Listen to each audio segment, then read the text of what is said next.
그런가 하면 대전에서 또 이런 일이 일어났다고 합니다. 허주연 변호사님. 하룻밤 사이에 3번이나 도심에서 불이 났다고 하는데요. 말만 들어도 굉장히 아찔한 상황이잖아요. 지난 2일 새벽 대전 도심 한가운데에서 이 작은 화재들이 잇따라 발생을 한 건데 단순한 어떤 화재가 아니었다고 합니다. 무슨 일이 일어났던 건지 영상으로 함께 보시겠습니다. 네, 흰 셔츠 입은 남성 보이세요? 쪼그리고 네. 앉아서 불꽃이 튀는 것 같은데 그러네요. 라이터로 뭔가에 불을 붙이고 있습니다. 뭐 지금 발화를 하는 것 같고 자리를 유유히 피하는데요. 네. 뒤쪽에 보세요. 연기가 피어오르고 어머. 화재가 발생을 어머, 하고 어머, 어머. 맙니다. 주변을 배회하던 남성이요. 이 불꽃과 연기가 일어나는 걸 지금 빨간 동그라미 안에서 네, 쳐다보고 저기 있네요. 있어요. 네. 그러더니 그대로 발걸음을 옮깁니다.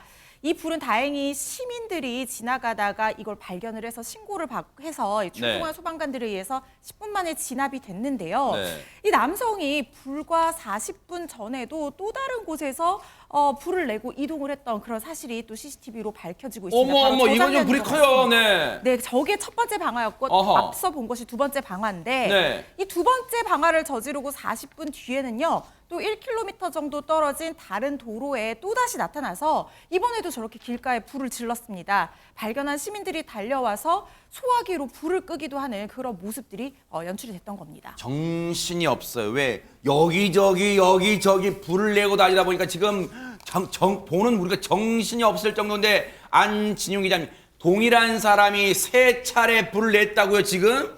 네, 맞습니다. 3차례에서 그나마 끝날 수 있어서 다행이었습니다. 아하. 그런데 스스로 멈춘 게 아니라 멈출 수밖에 없었습니다. 세 번째 방화 직후에 검거됐기 때문인데요. 네. 이 방화범의 검거 과정 영상으로 준비했습니다. 아하, 네. 앞선 방화 사건에도 출동했던 화재 조사관입니다. 그런데 세 번째 방화 때 먼 발치에서 불 끄는 모습을 지켜보던 수상한 사람을 보고는 그 사람이 용의자라고 직감을 한 겁니다. 네, 이 방화를 저지른 건 30대 남성으로 처음에는 행인이라고 발뺌했지만 지금 원안에 지금 검거해서 가는 모습인데요. 네. CCTV를 확보했다는 화재 조사관의 말을 듣고 나서야 범행을 인정했다고 합니다. 화재 조사관의 눈썰미가 정말 상당합니다. 대단한 거예요. 그런데 그날의 상황 정말 어떻게 이런 일이 일어났고 또 어떻게 검거하게 됐는지 화재 조사관 통해 들어보시고 이어가 보도록 하겠습니다.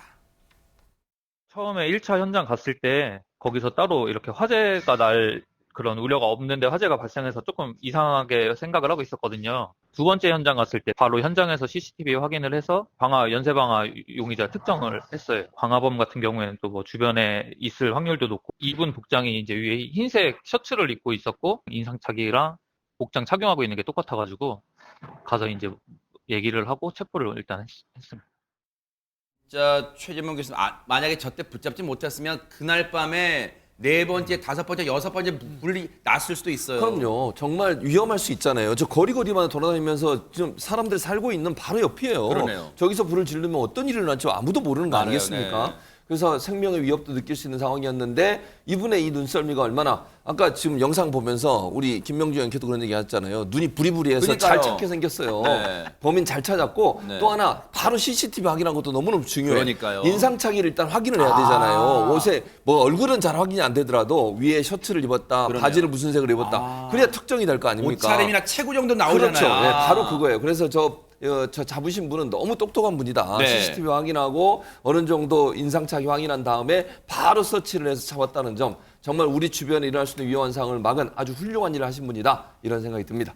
잡았기에 정말 망정이지. 그런데 문득 이런 궁금증이 생겨요. 이수정 교수님, 불을 낸 사람은요, 저 나쁜 사람은 왜 불을 내고 걸음아 나살려라고 멀리 도망간 게 아니라 화재 현장 주변을 배회하고 있었을까요? 글쎄 일단 본인이 이제 불을 냈는데 불이 잘 타는지 아마 확인하고 싶었을 거고요. 세상에. 아마도 이제 만일 이 사람이 방화광이라는 어떤 일종의 행위 중독 같은 게 있었으면은 아마 저 불을 낸 것만으로 끝나는 게 아니라 지금 불이 활활 타오르면서 뭐 사람들이 막 몰려들고 웅성웅성하고 이런 것까지 어쩌면 관람을 했을 수도 있고 세상에. 그리고는 경우에 따라서는 휴대폰 안에 사진을 찍어서 영상을 찍어서 그런 장면을 보관하는 사람들도 있는데요. 어머. 제가 걱정하는 것은 네. 지금 이제 대전에서 최근에 굉장히 큰 불이 일어났었죠. 네, 맞아요. 아마도 뭐 어떤 무슨 타이어 회사였던 것 네네. 같은데 경부 고속도로가 막힐 정도로 굉장히 그랬었죠. 큰 불이 일어났었죠. 맞아요. 네. 근데 이런 종류의 동기가 있는 사람들은 그런 큰 불이 일어난 부분에 대해서 굉장히 자극을 받습니다. 어머. 일종의 모방적 뭐 어떤 행위로서 지금 저렇게 계속 방화를 할 수 있기 때문에 어머. 당분간 지금 대전 뭐 그 인근 지역에서는 지금 이런 범죄에 굉장히 경각심을 가지고 CCTV 등을 꼭 감시 감독을 잘 하시기를 부탁드립니다. 그러네요. 방화범이 불을 지른 시간은 인적이 그나마 조금은 드문 새벽 시간대요. 새벽 시간대다 보니까 저 방화범을 늦게 잡거나 또는 저 대처가 조금이라도 늦었다면 큰일 날 뻔했잖아요. 관련 얘기 들어보시고 이어가 보도록 하겠습니다. 세 번째 현장에서는 전신주 밑에서 그 부탄가스 같은 것도 폭발하는 장면도 보이고 전선 같은 게 있었어가지고 초기에 화재가 진압이 돼서 규모가 작았던 거지 뭐 이게 계속 진행이 됐다면 큰 화재로도 발생할 수 있는 좀 위험한 상황이긴 했어요.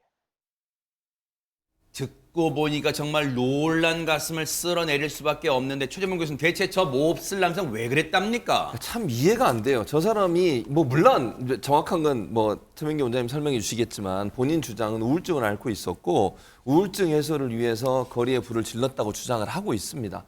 근데 이게 과연 이래도 되는 건지 제가 이해가 잘 안 되고요. 네. 일단 경찰은 일반 물건 방화 혐의로 적용을 해서 구속 송치를 했고요.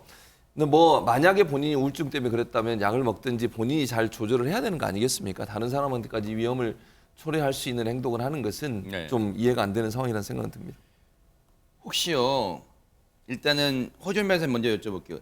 이 방화, 이 사람이 저지른 범죄가 결코 가볍게 볼 수 없는 사안 같은데 혹시 좀 처벌 무겁게 할 수 있어요? 어떻습니까? 그럼요. 지금 방화 같은 경우에는 당연히 왜냐하면 저게 본인은 어떤 장난 또는 뭐 그냥 범죄 심리 이런 호기심 또는 사람들이 몰려드니까 영웅심 이런 걸로 방화를 저지르는 경우가 많은데 이게 결국에는 사람들의 엄청난 인명 피해와 특히 저기 지금 환풍구 근처에서 전기 시설 같은 것들을 건드리게 되면 주변 상가로도 엄청나게 피해가 번질 수 그러네요. 있는 네. 그런 상황이잖아요. 그래서 지금 저런 방화 범죄는 당연히 무겁게 처벌을 해야 되는데 지금 이 사람 같은 경우에는 아까 이수정 교수님께서 모방 범죄에 대해서 가능성도 언급을 해주셨던 것에 좀 유의미한 부분이 있을 것 같은 게요.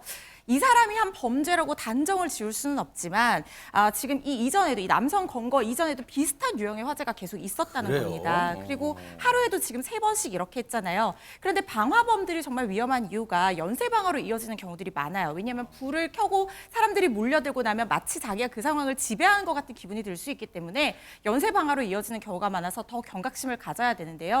지금 경찰도 이 30대 남성 검거 이전에도 같은 유형의 화재가 반복이 됐다라고 하기 때문에 혹시 그리고 나서 검거 이후에 비슷한 화재는 또 줄어들었다는 거예요. 그래서 혹시 이 남성이 이전에도 비슷한 어떤 연쇄 방화를 저지른 적이 없는지 좀 주의 깊게 지켜봐야 될 것 그럴 수 같습니다. 있을 것 같아요.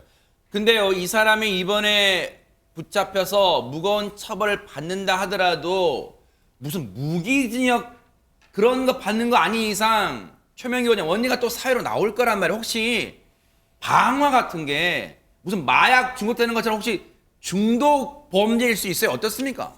만약에 이제 이 사람의 경우에는 이 사람이 뭐 과거에 한 번도 이런 방화를 저지른 적이 없고 예를 들어서 올 겨울부터 우울증세가 있으면서 방화를 하게 되었고 본인이 충분한 우울증 약을 먹었다는 것을 증명할 수 있다 그러면은 우울증에 의해서 충동 조절이 되어서 방화를 저지르게 되었다는 말도 아주 일말의 개연성은 있습니다. 우울증이 심해지게 되면은 이제 충동성이 강해지기 때문에 어떤 사람은 게임 중독이 되고 어떤 사람은 겨울 동안만 알코올 중독이 되고 어떤 분은 안 그러던 사람이 하루 종일 홈쇼핑에 의해서 박스를 뜯을 수 없을 정도의 물건을 갖다 많이 사기도 하고 또 어떤 경우에는 우울증 기간 동안 20kg 이상 감정식으로 체중이 늘기도 합니다. 그러나 그렇다고 해서 이 사람이 위험하지 않은 건 아닙니다. 그러한 증상이 있음에도 불구하고 충분히 자신을 치료할 수 있는 방법을 찾지 않았다는 것은 이분이 다음에도 우울증이 있었을 때 자신을 위한 충분한 방법을 찾지 않을 가능성이 높고 그러네요. 우울증은 4년이나 5년에 한번 재발할 수 있기 때문에 이분이 순수한 방화광이 아니라 하더라도 다음에 다시 방화를 저지를 가능성은 배제할 수 없는 겁니다. 그렇다면 처벌도 처벌이지만 심리치료, 정신적 치료도 병행돼야 될 것 같다 이런 생각을 해봅니다. 하마터면 큰 일이 벌어질 뻔한 그런 아찔한 그런 화재 사건이었습니다. 방화 사건이었습니다. 보고 계십니까? 대박 사건. 네, 안녕하십니까? 김명준입니다. 여러분과 함께하는 뉴스파이터 다양한 소식과 뉴스를 보고 싶으시면 화면 오른쪽을 꾹 눌러 구독해 주시길 바랍니다. TV로도 유튜브로도 여러분께 한 발 더 다가가겠습니다. MBN 뉴스와 뉴스파이터를 사랑해 주셔서 고맙습니다.